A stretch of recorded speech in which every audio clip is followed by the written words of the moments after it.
अस्सलामुअलैकुम जी। Advance human computer interaction के course में यूनिवर्सिटी ऑफ सिंध की वेबसाइट की हम एवेल्यूशन करेंगे। सबसे पहले पार्ट में हम गुड एंड बैड पॉइंट देखेंगे। सेकंड पार्ट में हम जो है वो उसकी एवेल्यूशन करेंगे और थर्ड पार्ट में हम उसकी ह्यूरिस्टिक एवेल्यूशन करेंगे। गुड पॉइंट्स की अगर बात की जाए तो सबसे पहला जो गुड पॉइंट है वो ये है कि इस वेबसाइट के अंदर जो इन्फॉर्मेशन है वो बहुत ही कम्प्रीहेंसिव है और हर तरह के स्टेक होल्डर्स के लिए इसके अंदर इन्फॉर्मेशन मौजूद है। मिसाल के तौर पे स्टूडेंट्स हैं, पेरेंट्स हैं, फैकल्टी मेंबर्स हैं या करंट स्टूडेंट्स हैं, सब के बारे में इन्फॉर्मेशन मौजूद है। सेकंड जो है इसमें एड्स जो हैं वो बिल्कुल नहीं है और थर्ड जो है वो इसके अंदर जो इन्फॉर्मेशन है बहुत ही डिटेल्ड है। एडमिशन से लेकर एडमिनिस्ट्रेशन तक सब के बारे में इसके अंदर इन्फॉर्मेशन है। सोशल मीडिया लिंक्स जो हैं वो ठीक काम कर रहे हैं। बैड पॉइंट की अगर बात की जाए तो इसके अंदर एडमिशन सेक्शन में इररेलेवेंट इन्फॉर्मेशन है, जो कि एक बुरा पॉइंट है। सेकंड बैड पॉइंट इज़ कि जब इसके ऊपर होवर करते हैं तो इसके जो कलर स्कीम है वो बहुत ही अनप्रोफेशनल नज़र आती है, जिससे रीडेबिलिटी जो है वो कम हो जाती है। थर्ड बैड पॉइंट इज़ कि इसके अंदर जो हम MS और BS की जो एडमिशन सेक्शन है जब हम उसको ब्राउज़ करते हैं तो वो एडमिशन की डिटेल नहीं आती, उसकी कोई रिक्वायरमेंट नहीं आती, बल्कि एक हार्डकोर जो है वो एडमिशन नोटिस नज़र आ रहा होता है।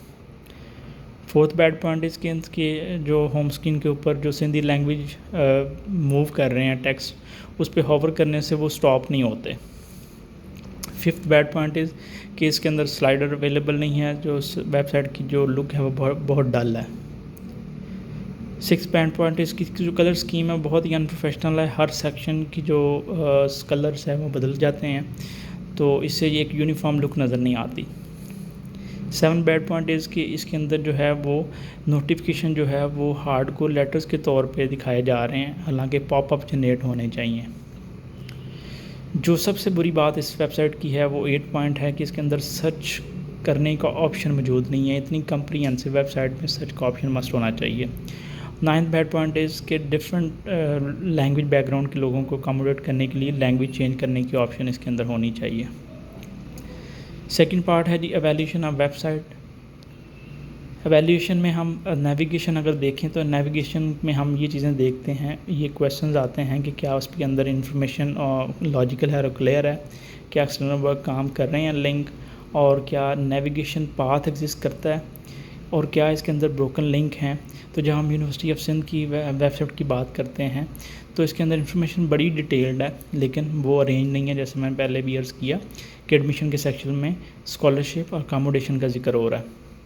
ब्रोकन लिंक इसके अंदर ब्लॉगर सेक्शन में अवेलेबल है, दूसरे वेबसाइट के साथ लिंक ऑलमोस्ट नहीं है, और जो है इसके अंदर नेविगेशन पाथ तो मौजूद है लेकिन सर्च करने की ऑप्शन बिल्कुल नहीं है। ऑब्जेक्टिव्स की अगर बात करें तो ऑब्जेक्टिव के क्वेश्चन ये होते हैं कि क्या उसके अंदर जो मौजूद है वेबसाइट के ऊपर इंफॉर्मेशन वो डिटेल्ड है, उसका स्कोप जो है वो हर तरह के जो ऑडियंस है उनके लिए ठीक है। तो यस, इसके अंदर इंफॉर्मेशन जो है वो ठीक है, लेकिन अरेंजमेंट का इशू है। इसी तरह जो है इसमें हार्डकोर एडमिशन का एडवर्टाइजमेंट जो यूज़ की गई है वो भी इंफॉर्मेशन को जो है वो उस डिटेल तक नहीं लेके जा रही, और इसमें हर तरह के स्टेक होल्डर्स की इंफॉर्मेशन मौजूद है। कवरेज की अगर बात की जाए तो कवरेज के क्वेश्चन ये होते हैं कि क्या इन्फॉर्मेशन जो इसके अंदर वेबसाइट के अंदर मौजूद है वो फैक्चुअल है, फैक्ट्स पे बेस कर रही है, उसमें कोई एरर तो नहीं है। और सेकेंडली जो है वो जो ग्राफिक्स और इमेजेस और आइकन्स इसमें यूज़ हुए हैं वो इन्फॉर्मेशन में वैल्यू ऐड कर रहे हैं, और जो है वो जो नीड्स हैं हर तरह के यूज़र की वो कवर हो रही हैं। तो यस, इन्फॉर्मेशन इसमें ठीक है, और इसमें बाकी जो इमेजेस हैं और रिक्वायरमेंट ऑफ डेटा है वो सब पूरा है। राइटिंग स्टाइल की अगर बात की जाए तो इसमें हम देखते हैं कि जो लैंग्वेज यूज़ की गई है उसका राइटिंग स्टाइल कैसा है, वो लैंग्वेज जो है अप्रोप्रिएट है, उसमें कोई एरर तो नहीं है। और थर्ड इम्पॉर्टेंट बात यह है कि जो है वेबसाइट है उसके अंदर अपडेटेड इंफॉर्मेशन उसकी डेट मौजूद है, यानी कि उस लास्ट टाइम कब अपडेट की गई थी उसके बारे में इंफॉर्मेशन है। तो यूनिवर्सिटी ऑफ सिंध की वेबसाइट को अगर देखें तो इसकी लैंग्वेज बेहतर है, कोई अपेरेंट जो है वो एरर भी नहीं है, लेकिन इसमें अपडेटेड डेट की इंफॉर्मेशन मौजूद नहीं है। हॉरिस्टिक एवेल्यूशन के 10 पॉइंट्स की अगर बात करें सबसे पहले यूज़ेबिलिटी ऑफ सिस्टम स्टेटस, इसमें हमने ये देखना होता है कि इस वेबसाइट के ऊपर जो भी हम कर रहे हैं उसका जो है वो स्टेटस वो हमें साथ साथ पता चल रहा है। मिसाल के तौर पे कुछ डाउनलोड कर रहे हैं, कुछ अपलोड कर रहे हैं, तो उसका साथ स्टेटस पता चल रहा हो, या अगर हम इनपुट कर रहे हैं कोई अच्छी बुरी तो वो नज़र आ रही है। तो येस, इसके अंदर नेविगेशन पाथ की भी इंफॉर्मेशन है और कन्फर्मेशन मैसेज की भी इंफॉर्मेशन है। Match between system and real world, इसमें हमने ये देखना होता है कि जो आइकन्स हम यूज़ कर रहे हैं, जो ग्राफिक्स हम यूज़ कर रहे हैं, वो रियल वर्ल्ड से मैच करते हैं, या जो इन्फॉर्मेशन के सेक्शन हैं वो रियल वर्ल्ड से मैच करते हैं। तो येस, इसके अंदर जो है वो ये चीज़ मौजूद है, आइकन्स नज़र आ रहे हैं। Third point is user control and freedom. इसका मतलब ये है कि यूज़र जब इस वेबसाइट को यूज़ करता है तो क्या उसके पास इसका कंट्रोल आ जाता है। मिसाल के तौर पर अगर वो एक पेज पे चला गया लेट से, तो उसके अंदर नेविगेशन पाथ मौजूद है कि वो होम पेज पे जल्दी आ जाए, या अगर कोई जो है वो सर्च करना है कुछ तो वो सर्च कर सके। तो इसमें जो है वो सर्चिंग की ऑप्शन नहीं है हमारी साइट में। और सेकेंडली इसमें जो बुरी बात है कि टेक्स्ट को स्टॉप नहीं किया जा रहा, तो इस हवाले से यूज़र कंट्रोल एंड फ्रीडम में ये थोड़ा लैग करता है।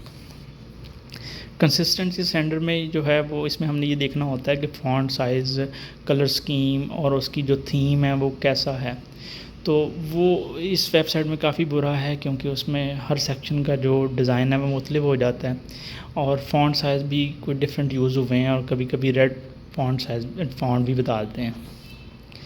फिफ्थ एरर पेंशन है, इसमें हमने देखना होता है कि क्या हमारी वेबसाइट जो है वो किसी गलत एंट्री को यानी कि टाइपिंग को ऑटो करेक्ट कर देता है, ऑटो फिल कर देता है, या हमारे स्पेलिंग चेकिंग की ऑप्शन दे रहा है।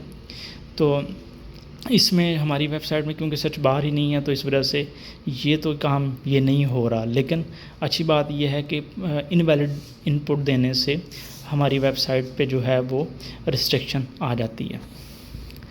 Sixth, recognition rather than recall. इसका मतलब ये है कि जब आप वेबसाइट पे जाते हैं तो किसी ख़ास इन्फॉर्मेशन को सर्च करने के लिए आपको कुछ चीज़ें याद तो नहीं करनी पड़ती। तो इस हवाले से जो है, और सेकेंडली जो है इसके अंदर आइकन्स जो हैं वो यूज़ हुए हैं, इमेजेस जो यूज़ हुए हैं वो वैल्यू ऐड करते हैं, आपकी इन्फॉर्मेशन को इन्हेंस करते हैं। तो यस, इसमें हमारी साइट में आइकन्स जो हैं वो ठीक हैं, वो हेल्प करते हैं। लेकिन सर्च का ऑप्शन ना होने की वजह से हमें ये काफ़ी मसले सर्चिंग के आते हैं, बल्कि हमें मेमोराइज़ करना पड़ता है कि अकोमोडेशन का सेक्शन कहाँ है। Seventh, flexibility and efficiency of use. इसका मतलब ये है कि आप कितना आसानी से जो है वो वेबसाइट को यूज़ कर पाते हैं या कोई इन्फॉर्मेशन को सर्च कर पाते हैं। इसके लिए सर्च बार और वहाँ सर्च बार की ऑप्शन होनी चाहिए, जो कि हमारी वेबसाइट में नहीं है। इसी तरह लैंग्वेज चेंज करने की जो है वो ऑप्शन होनी चाहिए, वो भी यहाँ नहीं है। 8 है एस्थेटिक एंड मिनिमलिस्टिक डिज़ाइन। इसका मतलब ये है कि कितनी यूज़र फ्रेंडली है आपकी वेबसाइट, क्या उसके अंदर जो डेटा है वो मतलब बहुत ज़्यादा तो नहीं है, नॉइज़ी डाटा तो नहीं यूज़ किया गया, और उसको जो है वो ब्राउज़ करना कितना उस डिज़ाइंस के हवाले से कितना आसान है। तो हमारी वेबसाइट में जो है कुछ पार्ट्स में जो है वो नॉइज़ी डाटा यूज़ हुआ है। 9th है help user recognise, diagnose and recover from the errors. इस पर्सपेक्टिव से हम ये देखते हैं कि अगर एरर आ जाता है वेबसाइट पे, तो क्या हमें उसको समझने में और उसको डायग्नोज करने में और उससे रिकवर करने में हेल्प मिलती है। तो हमारी वेबसाइट में ब्रोकन लिंक एग्जिस्ट करता है, लेकिन उससे रिकवरी की कोई ऑप्शन मौजूद नहीं है। लेकिन ये इनवैलिड एंट्री, इनवैलिड इनपुट को वैलिडेट करता है, जो कि एक अच्छी बात है। 10th point is help and documentation. इसका मतलब ये होता है कि अगर आपको कोई जो है वेबसाइट पे कोई फॉर्म फिल करना है, तो उसका कोई स्टेप विज़िट या ट्यूटोरियल वगैरह उसके अंदर वीडियो की शक्ल में मौजूद है, या उस पे जो फ्रीक्वेंटली आस्क्ड क्वेश्चन है उसका सेक्शन मौजूद है, या आपको जो है वो उसके अंदर कोई इन्फॉर्मेशन जो है वो आसानी से रीच हो जाती है। तो बरकैफ हमारी साइट में जो है फ्रीक्वेंटली आस्क्ड क्वेश्चन का सेक्शन मौजूद नहीं है। लेकिन हाँ, इसकी जो है वो हर जो डिपार्टमेंट है उसके अंदर उसके डीन और उसकी जो स्टाफ है उसकी कॉन्टैक्ट डिटेल में मौजूद है। इस हवाले से ये एक अच्छी बात है। अब हम इसको सम अप करें तो हमें इसको रिपोर्ट की शक्ल में बताते हैं। तो सबसे अहम जो चीज़ हमें चाहिए इसमें वो प्रॉब्लम वो हमने ये आइडेंटिफाई किया कि सर्च की ऑप्शन मस्ट होनी चाहिए, क्योंकि ये बड़ी ही एक डाटा वाली साइट है, इसमें बहुत सारा स्कोप है। तो हमें सर्च की ऑप्शन मौजूद होनी चाहिए। तो ये सीवियरिटी लेवल 4 में है और ये टॉप पे हमें एक सर्च बार होनी चाहिए। नेक्स्ट डिज़ाइन जो है वो उस पर कंसिस्टेंट भी होना चाहिए और उसको जो है वो इजी टू यूज़ भी होना चाहिए और उसके डिफरेंट सेक्शन को जो है वो स्टैंडर्डाइज होना चाहिए। नेक्स्ट जो है हम इसमें ये अक्सर करते हैं कि जो ब्रोकन लिंक है उसका ज़रूर जो है वो हल होना चाहिए। हेरिस्टिक एवेल्यूशन के 1359 जो पॉइंट्स हैं और ये सिवियरिटी लेवल 4 है, तो इसको मस्ट कवर होना चाहिए। इसमें लास्ट में हम देखते हैं कि ये जो फ़ॉन्ट का डिफरेंट कलर आता है ये जो है वो रिकवरेबल है, इसको ठीक होना चाहिए। इसका सिवियरिटी लेवल 2 है और इसके में हेरिस्टिक के 4, 7 और 8 पॉइंट जो है इम्प्लीमेंट हो रहे हैं। इस पे नेक्स्ट पे हम ये देखते हैं कि जो मूविंग टेक्स्ट है दैट शुड बी टैकल्ड, इसको जो है सिवियरिटी लेवल 3 पे रेट किया गया है और इसको होवर करने पे स्टॉप हो जाना चाहिए। Thank you.